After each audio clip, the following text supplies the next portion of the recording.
Baiklah, Assalamualaikum warahmatullahi wabarakatuh. Baiklah, pada kali ini saya akan mempresentasikan yakni larangan-larangan Islam di dalam ekonomi Islam.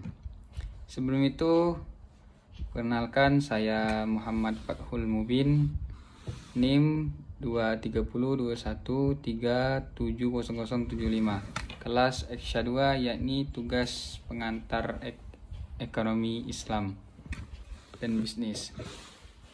Baiklah, kita langsung masuk ke latar belakang, yakni ekonomi Islam adalah sebuah sistem ekonomi yang menjelaskan segala fenomena tentang perilaku, pilihan, dan pengambilan keputusan dalam setiap unit kegiatan atau aktivitas ekonomi dengan berdasarkan pada tata aturan moral dan etika.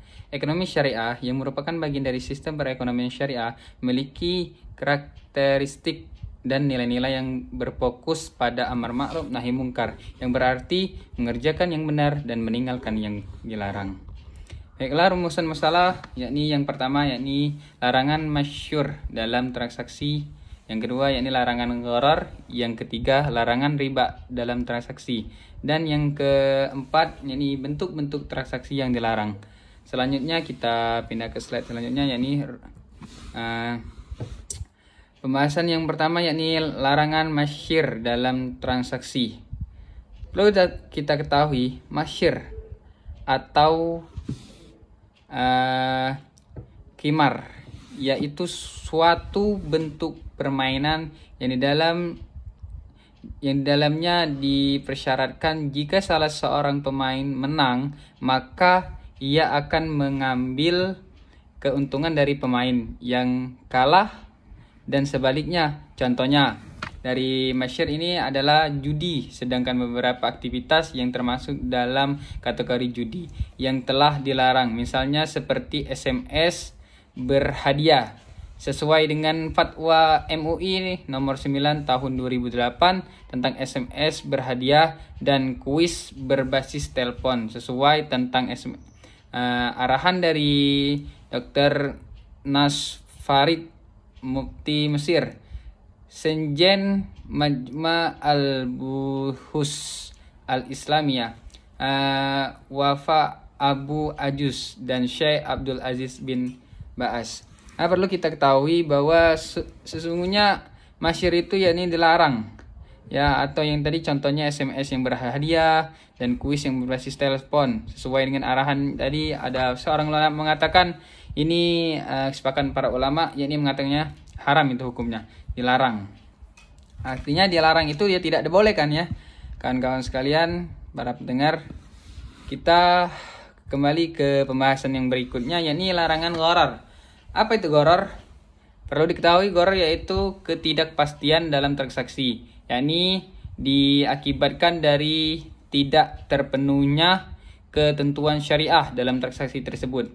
Dampak dari transaksi yang mengandung gharar adalah adanya perzaliman atas salah satu pihak yang transaksi, sehingga hal ini dilarang dalam Islam. Apa maksud disebut gharar? Yakni kita beri contoh, misalnya kita membeli suatu barang, akan tetapi kita membelinya, kita merasa tidak puas kayak gitu, tidak puas, hasilnya tidak apa yang kita inginkan, itu yang dinamakan gharar. Selanjutnya yakni beberapa kategori unsur gharar ada antara lain dari segi kuantitas, tidak sesuainya timbangan atau takaran, kemudian dari segi kualitas terhadap ketidakjelasan pada kualitas barang, selanjutnya dari sisi harga, adanya dua harga dalam satu transaksi, dan yang terakhir dari sisi waktu, yaitu terdapat ketidakjelasan pada waktu penyerahan.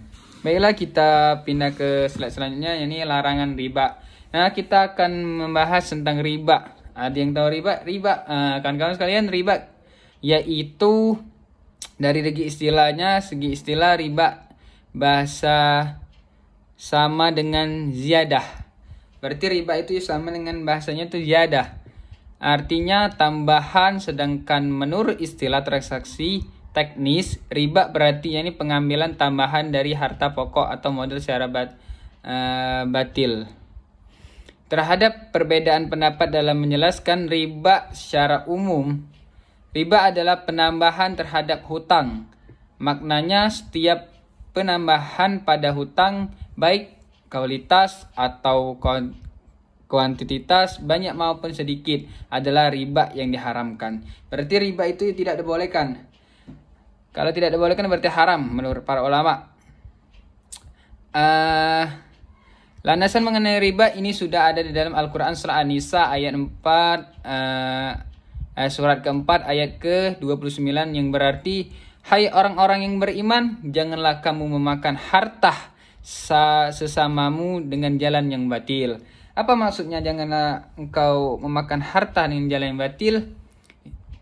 Kita bisa mengetahui bahwa riba itu berarti haram. Berarti haram itu kembali kejahatan. Itu yang dimaksud dengan ayat tersebut. Berarti kalau kejahatan itu ya haram intinya. Kita kembali ke slide selanjutnya, yakni bentuk-bentuk transaksi yang dipakai. Apa yakni transaksi-transaksi lain yang dipakai, yakni tadlis. Ada yang tahu tadlis? Kita lihat di slide kita, tadlis yakni situasi di mana salah satu dari pihak yang bertransaksi berusaha untuk menyembunyikan informasi dari pihak yang lain.